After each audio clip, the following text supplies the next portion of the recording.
Hello, everyone. I am Kaitlin Dennison. I'm a fourth-year PhD in the Space Rendezvous Laboratory, and today I'm going to be showing you how you can design your space missions to incorporate stereo vision and structure for motion for one or more spacecraft. So here's my agenda for today. So first I'll go through some background and my motivations, and then I'll explain my methodology for 3D reconstruction and how I simulate vision systems. And then I'll show you how stereo vision and structure for motion respond to different modifications of various design parameters. And finally, I applied the lessons learned from those simulations to 2 different case studies.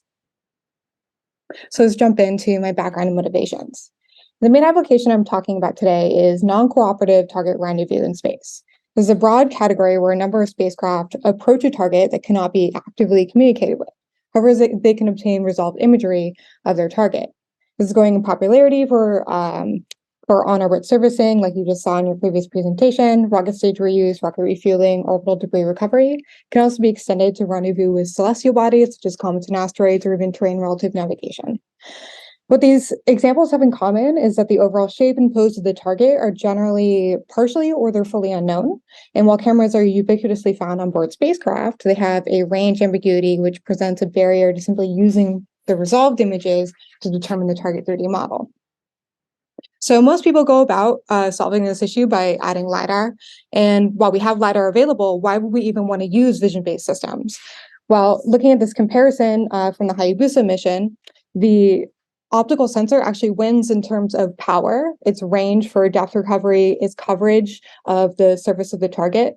What it fails to win in is precision and simplicity of implementation. And so today I'm not going to be approaching this precision issue, but I would like to tackle the implementation because that seems to be neglected in literature. So 3D reconstruction is incredibly complex, and there's a lack of documentation on the practical use of these methods, which inhibits the plug-and-play capabilities that you see with LiDAR. So in terms of measurement quality, what are the kind of questions that a mission design person would ask? So what camera specifications do I need? The quality do I need of those images? How precise do my 2D measurements need to be within them? How many images do I need for something like structure for motion, which is typically an iterative process on many images? So this one in particular is an important question that I'm going to address here. What accuracy and precision can I also expect from these 3D reconstruction methods? And then moving on, we also have the relative geometry. So if I'm using a single observer, how should those individual images be oriented in space with respect to the target? Or if I have a distributed swarm of spacecraft, how should I orient them to optimize my reconstruction? And so this is also something I'm going to be paying careful attention to throughout this presentation. And then also there is state knowledge. So stereo vision specifically assumes that we have state knowledge of our observer, whether it's one or it's multiple. So we need to know what are my actual navigation requirements if I'm using something like a UKF to support that state estimation.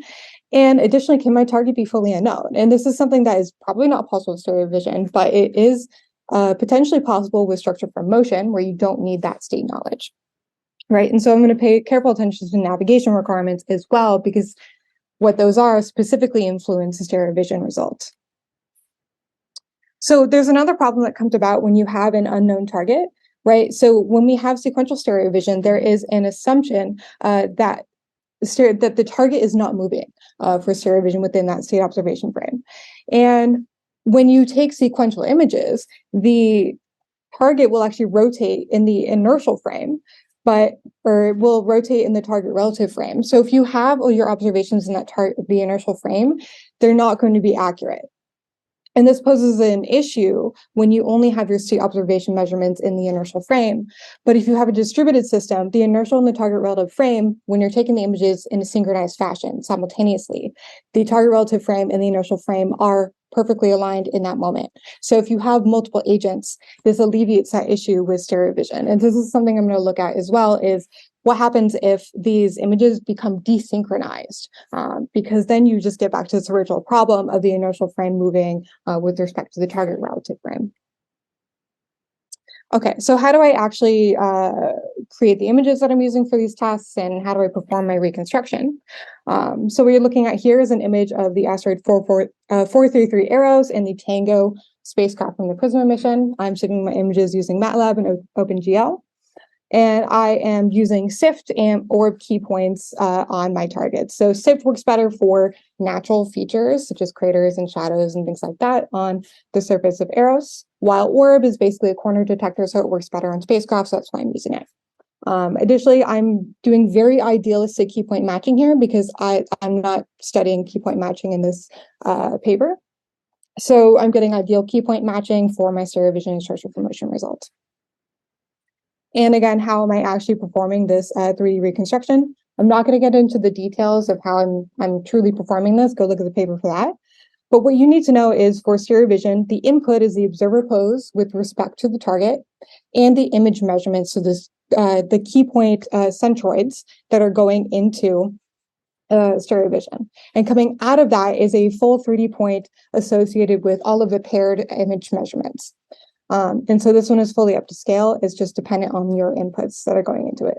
Structure for motion, on the other hand, is a multi-step process that involves a lot of stochastic probability. There are multiple RANSAC or MLE-SAC steps within here, but the only input is actually the image measurements.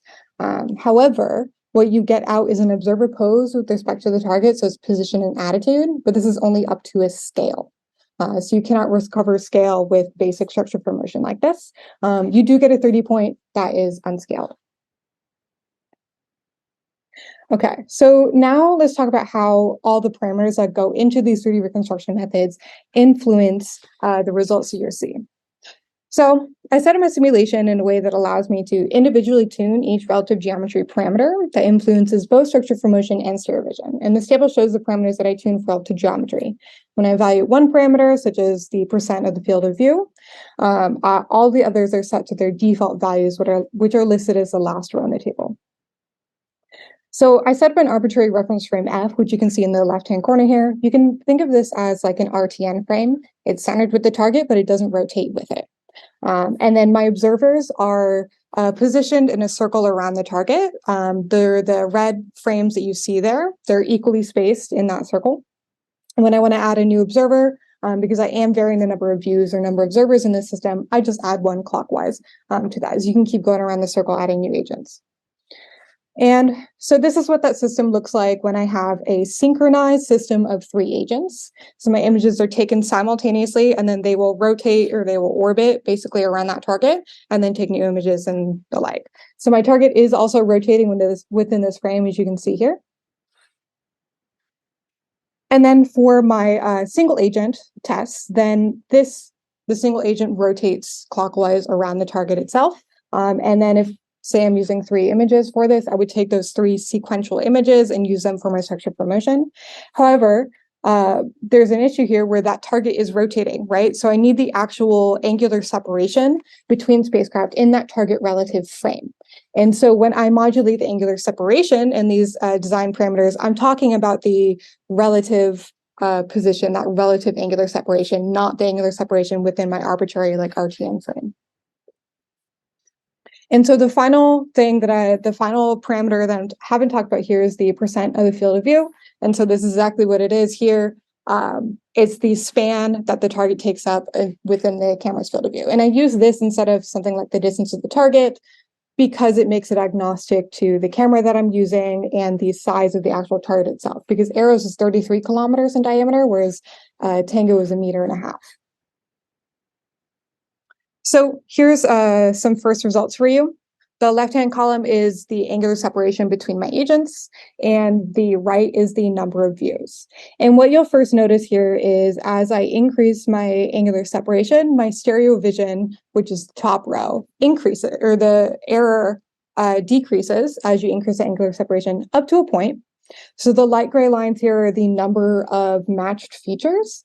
So as I increase my angular separation, my number of matched features also drops significantly. If I don't have matched features, I don't get good data. So you're playing a game here of how far can I increase that separation to improve my stereo vision and improve my structure for motion without getting too few matches between those images. And this becomes even more chaotic when you get to structure for motion because that one depends on having a very high number of matches in order to get that initial RANSAC result within it. So you can see that stereo vision itself can keep performing as long as you have at least one match, because it doesn't use any sort of stochasticity. But structure for motion just outright fails if you have too few matches. And then moving on to the number of observers, there's kind of a similar pattern here because of the way that I set up my simulations. As you increase the number of observers, your angular separation increases throughout that span. The benefit of this situation, though, is as you increase the number of views, you increase the number of match points. So what you can get out of this information here is that there's a wide band of angular separations that are viable for stereo vision. There's a narrow band of angular separations that are viable for structure for motion. But when you increase the number of views, you can increase the number of points that are viable for structure for motion. So adding views may help your structure for motion, but it may not help your stereo vision systems.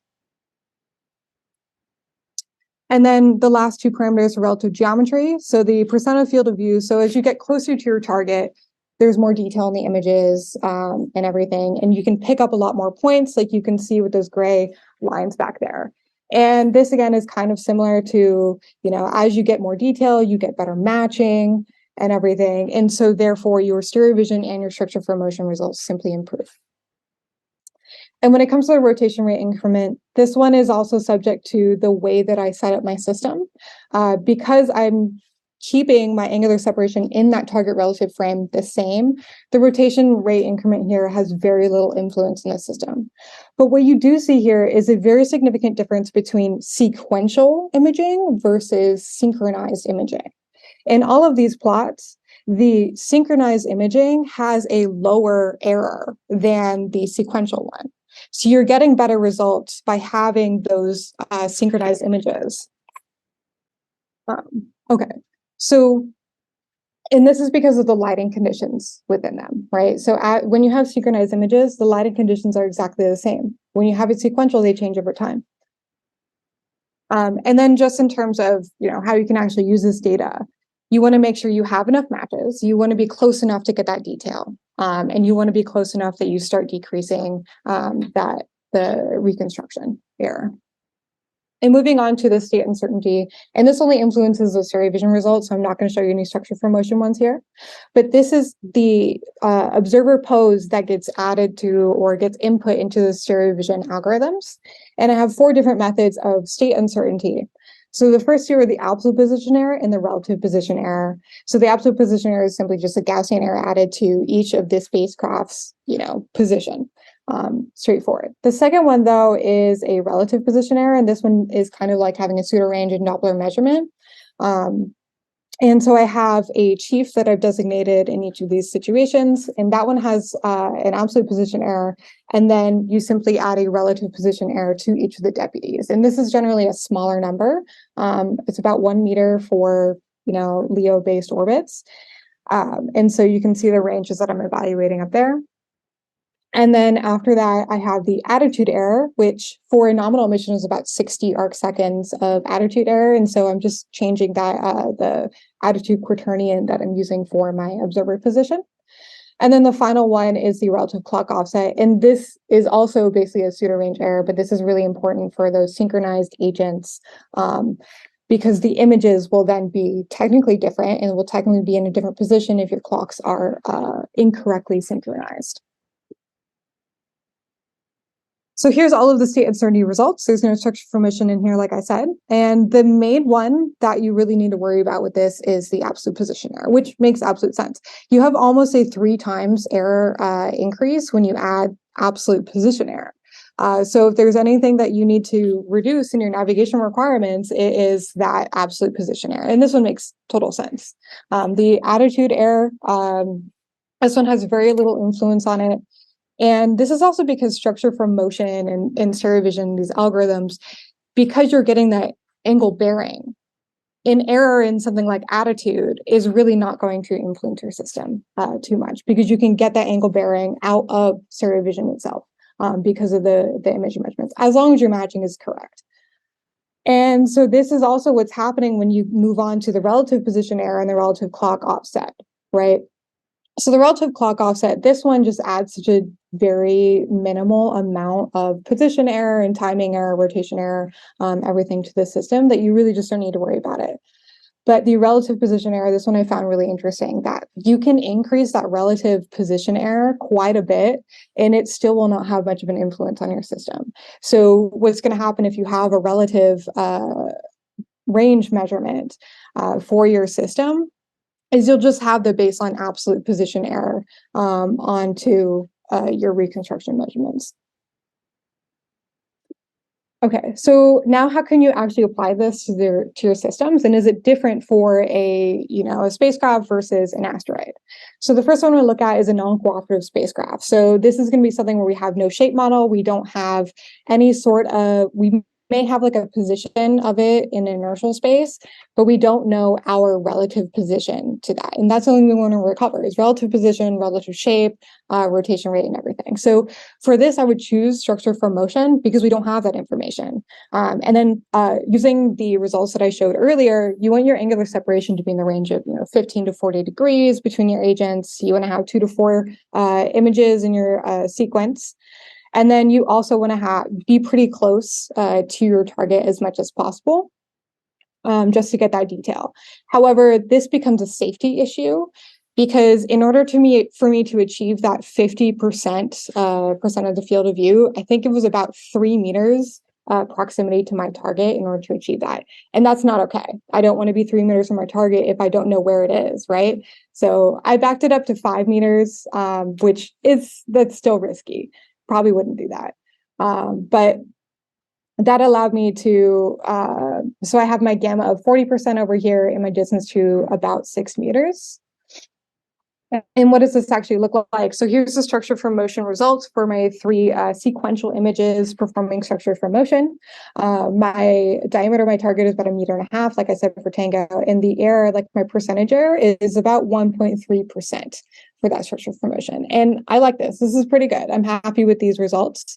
For your reference, LiDAR, it was about 0.05% depth error. So you're not getting LiDAR, but this system costs a whole lot less to do. You could just send up a CubeSat to go perform this if you were able to control it adeptly. And then for asteroid characterization, this one, I would recommend a multi-agent stereo vision approach because you can have deep space network measurements in order to obtain that initial pose estimate of your spacecraft, and you can get rotation rate of your asteroid and the like. And so for this, I moved my spacecraft a little bit closer. I have them in an along track separation. And because of the size of my target here, I can get a distance of 65 kilometers while still maintaining an 80% field of view. So I can get a lot of details in these images without getting too close to my target. Okay, so this is what these actual stereo vision measurements look like. And here we're getting a significantly decreased error in the system. And I actually did run structure from motion with these same results, and it was a very similar error to this. So you can't perform structure from motion in the same way to get similar results. However, you can leverage a lot of your stereo vision or your state estimates in order to decrease that computation time and computation expense. And if you want to, I'm putting a citation to my paper that implements stereo vision with a full unscented Kalman filter for state estimation. And it shows very similar results to what I'm showing you right here with a full perturbation model. Okay, so in summary, what was I actually trying to do here was answer a lot of these mission design questions with a focus on how should I configure my swarm and what are my navigation requirements for this, right? So here are some key results that I'm showing you. Is the absolute position error can lead to a nearly 3 times % stereo vision error and structure from motion error, or just stereo vision error in your system. So that's a key thing that you want to mitigate. And attitude error is something you really don't need to worry about. The error is roughly proportional to the distance of the target. So you want to get as close to your target as possible while still maintaining safety to get that data. And then the final key point here is using multiple agents, it increases the complexity and the expense of your system. However, you can get better 3D reconstruction results, and you can eliminate that reliance on the relative pose information in order to get the stereo vision results that you want. Okay, any questions?